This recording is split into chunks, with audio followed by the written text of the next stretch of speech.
Assalamualaikum warahmatullahi wabarakatuh. Selamat pagi Budiah dan teman-teman. Kami dari kelompok 9, saya Rocky, dibantu rekan saya Mbak Sinta dan Mas Syafri Muklis, akan menjelaskan tentang apa itu budaya organisasi, sosialisasi, dan mentoring, desain organisasi, efektivitas, dan inovasi, Harvard Business Review dengan tema Blue Ocean Leadership, dan mini case. Oke, penasaran? Mari kita saksikan.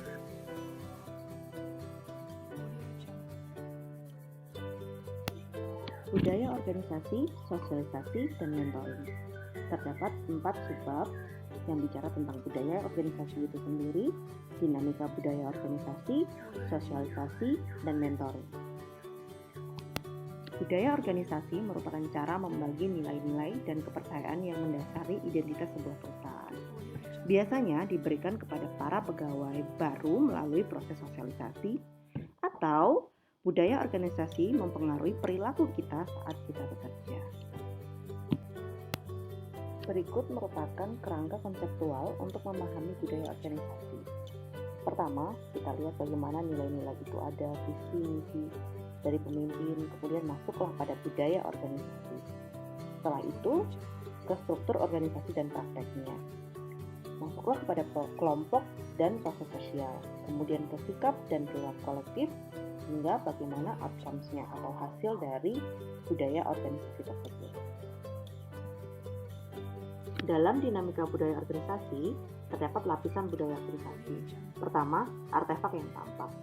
Ini sesuatu yang terlihat seperti seragam, simbol, atau tanda-tanda yang kemudian bisa dilihat. Kedua, nilai yang dibuat tentu harus berkorelasi positif dengan nilai yang ditunjukkan. Ketiga, asumsi-asumsi dasar. Kita punya image, misalnya perusahaan ini terkenal dengan ketelitiannya, dengan kerapiannya, dengan kebaikannya, dengan pelayanannya. Nah, itu yang dibangun dari asumsi-asumsi dasar. Berikutnya, aplikasi praktis atau penelitian tentang nilai. Ini kemudian kaitannya tentang bagaimana perusahaan melakukan program atau hal-hal yang sifatnya konsisten dan mendukung tujuan-tujuan dari inisiatif perusahaan mereka, sehingga muncullah penelitian tentang nilai.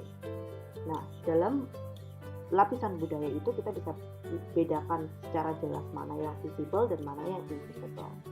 Biasanya yang visible itu mudah untuk dirubah, tapi bagi yang tidak terlihat itu biasanya akan lebih sulit untuk dirubah.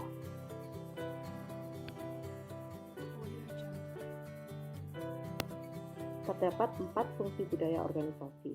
Pertama, memberikan para anggota sebuah identitas organisasi. Yang kedua, memfasilitasi komitmen bersama. Yang ketiga, mempromosikan stabilitas sistem sosial. Dan keempat, membentuk perilaku dengan membantu para anggota memahami lingkungan sekitar mereka.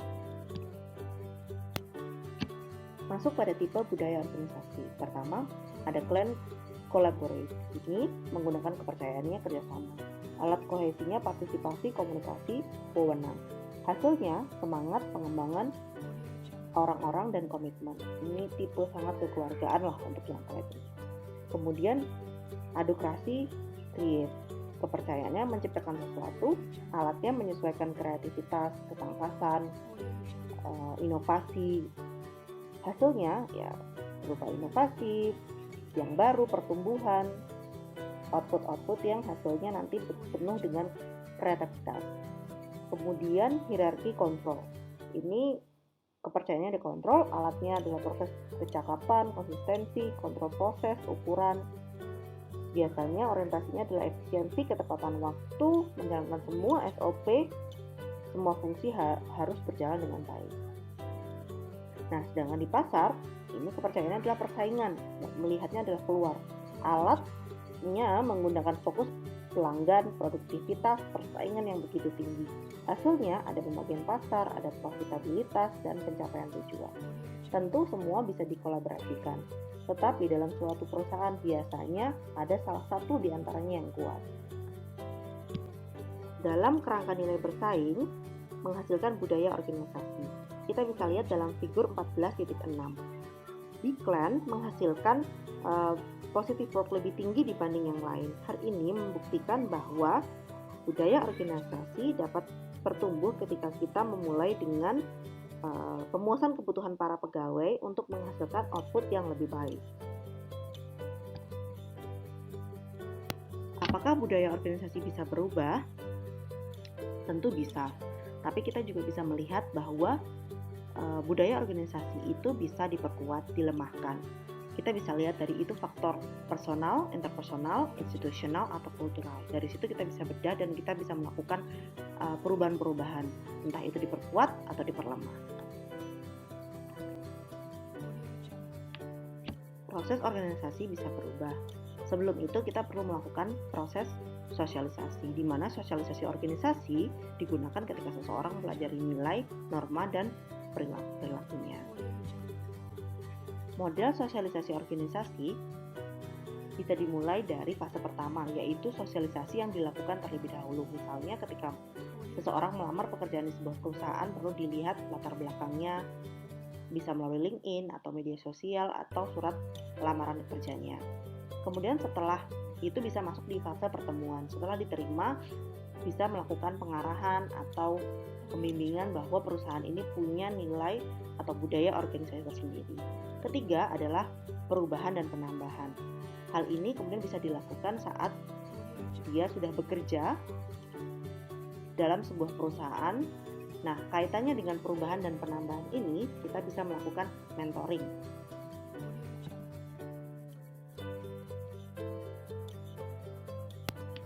Mentoring merupakan proses pembentukan dan pemeliharaan hubungan perkembangan yang intensif antara mentor dengan anak didiknya. Kenapa diperlukan mentoring? Bisa memotivasi karyawan, bisa melakukan dengan cara training, bisa dengan bentuknya support, bisa dalam bentuknya coaching, bisa langsung diminta. Nah, ini akan menghasilkan tujuan-tujuan atau target-target perusahaan yang ingin dicapai dalam rangka pemenuhan budaya organisasi yang ingin dicapai. Taktik mentoring dapat dilakukan dalam beberapa hal. Bisa dilakukan secara kolektif maupun individu, dapat dilakukan secara formal maupun informal, berurutan ataupun acak, tetap ataupun punya variabel lain, berseri atau berlawanan, atau investitur, atau yang dengan penghargaan atau tanpa penghargaan. Hal ini bisa kita lakukan sesuai dengan kebutuhan atau keadaan dari proses mentoring itu sendiri. Implikasi mentoring ini bisa bermanfaat bagi individu maupun organisasi. Juga kemudian bisa dibagi atas human capital and social capital. Human capital, kemampuan individu dalam pengetahuan, kemampuan, dan pengalaman bekerja. Dari segi social capital, kemampuan untuk menghasilkan kerjasama, goodwill, kepercayaan, dan usaha yang kooperatif. Akhirnya dapat menghasilkan value atas karyawan yang ada dalam perusahaan tersebut.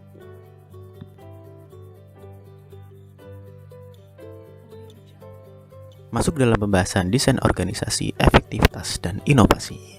Apa aja pembahasannya? Yaitu dasar organisasi, desain organisasi, pendekatan kemungkinan terhadap desain organisasi, efektivitas organisasi, dan inovasi.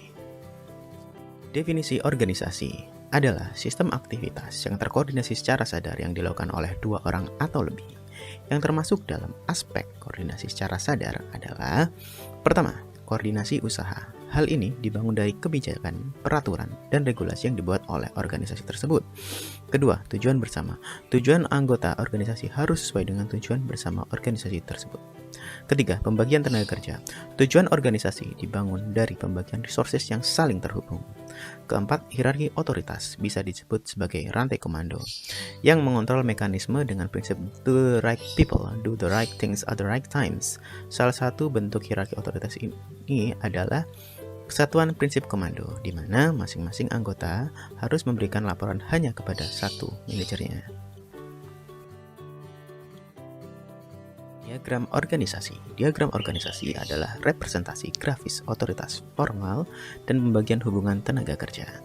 4 struktur dasar dalam menyusun diagram organisasi harus memenuhi. 1. Hierarki otoritas. Hierarki otoritas adalah menggambarkan struktur yang pasti dari sebuah rantai komando. Kedua, pembagian tenaga kerja. Diagram organisasi menggambarkan beberapa kesatuan divisi dari organisasi tersebut. Ketiga, jangkauan kontrol, menggambarkan seberapa banyak anggota organisasi memberikan laporan terhadap manajernya. Keempat, diagram organisasi harus disusun berdasarkan lini dan posisi staf di organisasi tersebut secara bertingkat. Perspektif organisasi. Perspektif organisasi terbagi menjadi dua, sistem tertutup dan sistem terbuka. Sistem tertutup adalah sebuah entitas yang mencakupi diri organisasi tersebut. Sebagai kita gambarkan, ketika ada jam tangan hanya bergerak jika ada baterai yang ada di dalam jam tersebut. Kedua, sistem terbuka. Organisasi bergantung pada interaksi konstan dengan lingkungannya agar dapat bertahan hidup. Dalam sebuah subsistem organisasi terdiri dari tujuan dan nilai organisasi tersebut, unsur teknikal, unsur struktural, dan unsur psikologikal. Organisasi ini tidak bisa dikatakan apakah sistem terbuka atau tertutup secara mutlak karena hal ini terletak pada seberapa besar derajat kebebasannya. Learning organization atau organisasi yang belajar adalah sesuatu yang secara proaktif menciptakan, memperoleh, mentransfer pengetahuan ke seluruh organisasi.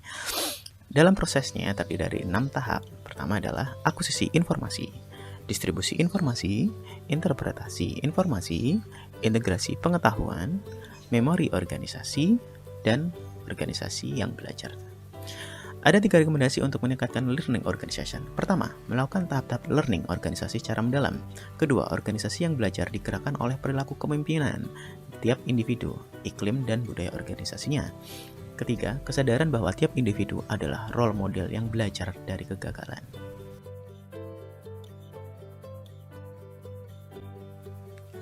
Masuk dalam desain organisasi adalah struktur yang menjelaskan tanggung jawab dan koordinasi organisasi yang digunakan untuk menjalankan strategi, membangun resources, mengolah informasi, dan menjalankan proses bisnisnya.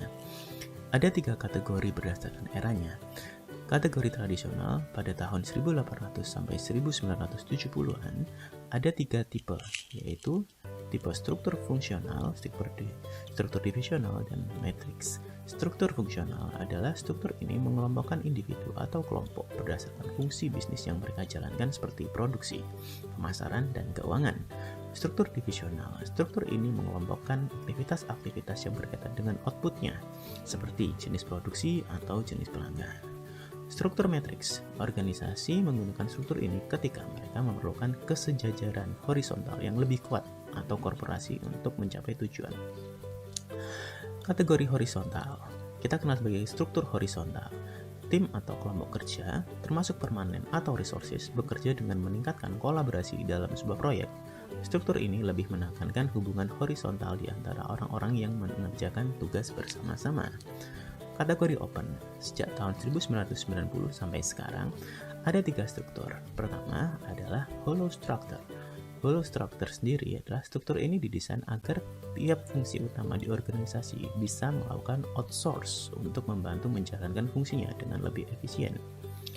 Struktur modular. Struktur ini, bagian utama dari organisasi ini, didesain dan dikelola agar mudah bekerja sama dengan vendor atau outsource. Ketiga, struktur virtual. Satu perusahaan atau 2 perusahaan membuat atau mengelola jaringan luas secara virtual yang menghubungkan beberapa karyawan dalam sebuah sistem yang terintegrasi.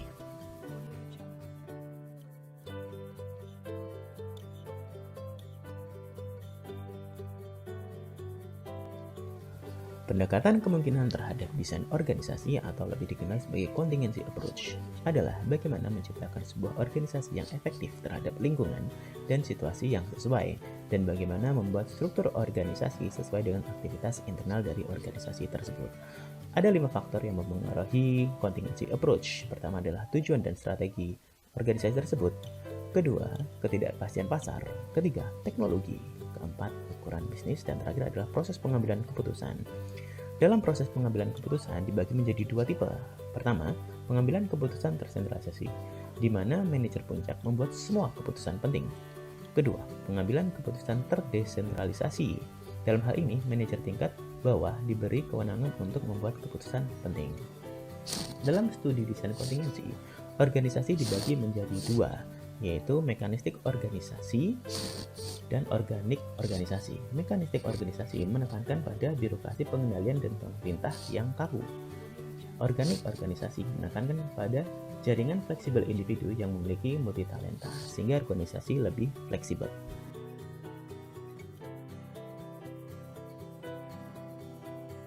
Efektivitas organisasi. Menurut Harvard, Robert Kaplan, dan David Norton, ada dua tool yang dapat diaplikasikan dalam mengukur efektivitas organisasi. Pertama, The Balance Scorecard. Dashboard digambar berdasarkan pendekatan untuk mengukur efektivitas organisasi tersebut, yang terdiri dari Financial Goal, Customer Goal, Internal Process Goal, Learning dan Growth Goal. Kedua, Strategi Map, yang menggambarkan visual dari tujuan utama perusahaan dan hubungan kepentingan antara pelaku organisasi. Dilihat dari contoh, berikut adalah sampel strategi map yang dibuat oleh Dr. Pepper Snapple Group.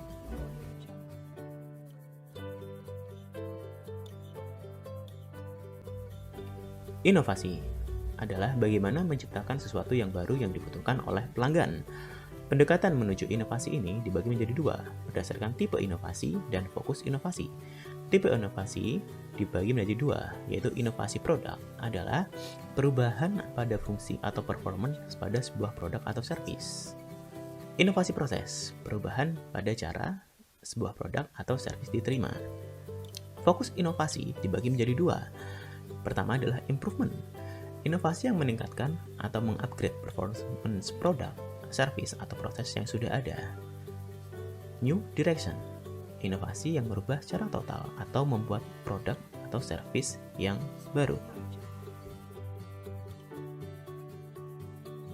Sistem inovasi adalah sistem yang koheren dari sebuah proses dan struktur yang saling tergantung, yang menggambarkan bagaimana perusahaan mencari solusi, mensintesiskan gagasan ke dalam konsep bisnis dan desain produk.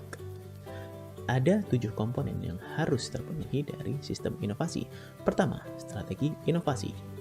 Kedua, komitmen. Ketiga, iklim dan budaya yang inovatif. Keempat, struktur dan proses yang diminta. Kelima, kebutuhan akan modal manusia. Keenam adalah kebijakan praktek prosedur. Ketujuh adalah resources yang tepat.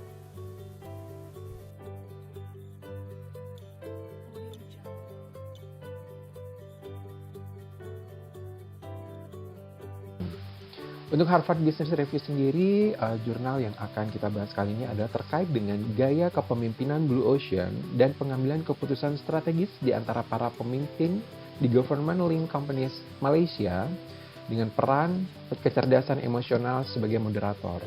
Jadi penelitian ini dilakukan di perusahaan-perusahaan Malaysia, di antaranya mungkin teman-teman ketahui seperti ada Petronas, kemudian ada Lembaga Tabungan Haji. Dan juga ada industri lain mungkin seperti kita, seperti ketenaga listrikan atau PLN, dan juga perusahaan telekomunikasi. Dari KTRG dan Bose di tahun 2013 menyampaikan bahwasanya kemampuan untuk mengambil keputusan strategis yang tepat dalam situasi yang kompleks adalah apa yang membuat rata-rata individu terpisah dari yang lain. Meskipun potensi untuk mencapai keputusan terbaik dalam rentang waktu yang singkat adalah sangat dihargai dan penting. Sementara Friedman dan Salovey di tahun 2007 mengatakan, kecerdasan emosional adalah seperangkat pengetahuan. Ketika dikelola secara cerdas, para pemimpin dapat mengambil manfaat luar biasa dari emosi dan pengendalian diri. Hal itu memungkinkan para pemimpin untuk membuat keputusan yang lebih baik dan mendapatkan manfaat dari seluruh komitmen dan energi dari orang-orang yang dipimpinnya. Kemudian dari Kim dan Milburn di tahun 2014, gaya kepemimpinan Samudra Biru adalah pendekatan kepemimpinan yang sedikit menggunakan pendekatan tradisional untuk kepemimpinan organisasi dalam meningkatkan kinerja pemimpin organisasi. Untuk kali ini kita coba melakukan komparasi antara Blue Ocean Leadership dan Conventional Leadership berdasarkan beberapa referensi. Perbedaan utama Blue Ocean Leadership dengan pendekatan kepemimpinan konvensional adalah mempercepat meningkatnya pengaruh kepemimpinan. Cara ini berbeda dengan pendekatan kepemimpinan tradisional. Di antaranya, yang pertama, Blue Ocean Leadership ini fokus pada tindakan dan aktivitas pemimpin yang dibutuhkan untuk meningkatkan motivasi dan kinerja tim. Perbedaan ini membuat pemimpin lebih mudah untuk mengajak anggota tim segera bertindak dibandingkan meminta mereka menerapkan value tertentu. Kemudian perbedaan selanjutnya adalah Blue Ocean Leadership ini sangat terhubung dengan realita. Pendekatan kepemimpinan tradisional cenderung rentan berbeda terhadap perspektif pelanggan. Namun pada Blue Ocean Leadership, pemimpin harus menghadapi realita pasar, serta berusaha membantu setiap anggota tim agar dapat memberi yang terbaik dalam melayani pelanggan dan stakeholder lainnya. Kemudian selanjutnya, Blue Ocean Leadership menerapkan kepemimpinan pada seluruh level manajemen.